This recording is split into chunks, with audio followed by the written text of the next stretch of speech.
31 months. Just pause and let that sit with you. Imagine spending a night, just one night, in a cold, concrete cell. 11 hours in police custody nearly broke my previous guest, Maxie Allen, and his wife for sending private WhatsApp messages criticising their daughter's school. So ask yourself, how long could you last? And what would you do to avoid 31 months in prison? Because that's what Lucy Connolly got. Her crime? Not violence, not theft, not grooming kids or dealing drugs. No, she posted an emotional tweet after 3 children were stabbed to death. Let me read it. Mass deportation now, set fire to all the effing hotels, full of the bastards for all I care, take the treacherous government and politicians with them. If that makes me racist, so be it. Not great. But racism? You see, Lucy's not a white nationalist. She's a grieving mother, a full-time carer for her husband. She's fostered Nigerian, Somali, Jamaican, Bangladeshi kids. She joked that her caring job felt like the United Nations. But that tweet, written in the heat of emotion after a gruesome mass stabbing, was enough to get her locked up like a terrorist. Denied bail, denied home visits, punished harder than violent thugs with actual blood on their hands. Why? Because it's political. Because it has to be political. Because the ruling class, Starmer and his cowardly clique, were more interested in policing feelings online than protecting children offline. Remember when they described the murderer Axel Rudakubana as a Welsh choir boy? Yeah, he turned out to be a radicalised second-generation migrant with Al-Qaeda manuals. But don't worry, they're commissioning inquiries into a fictional TV show, Adolescence. Starmer literally called Adolescence a documentary. Twice I've heard it. It could be more. The documentary.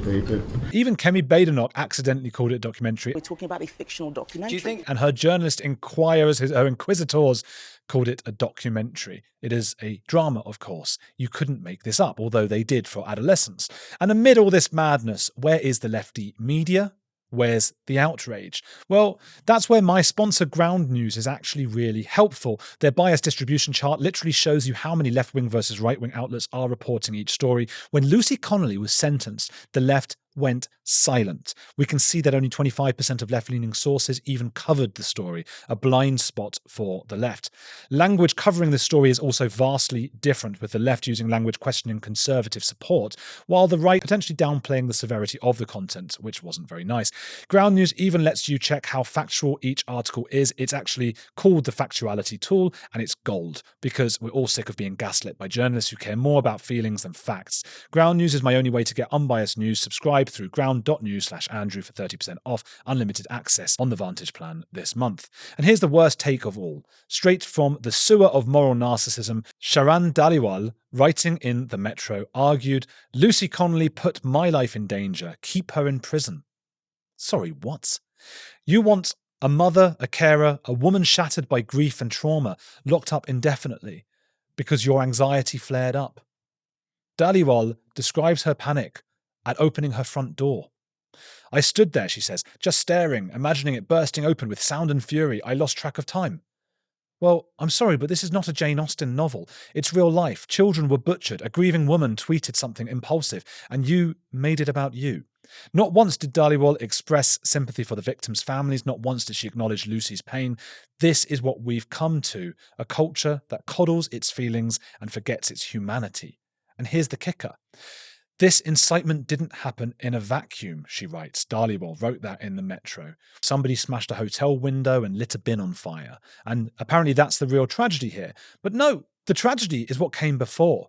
Lucy's child died, partly due to state negligence. Then a radical extremist slaughtered little girls. Then politicians covered it up, called for internet regulation and not immigration reform. And now a woman is rotting in a cell for a tweet she deleted after a dog walk. Let me be clear, this isn't justice. This is punishment for thought crime, and we're all one tweet away from being next.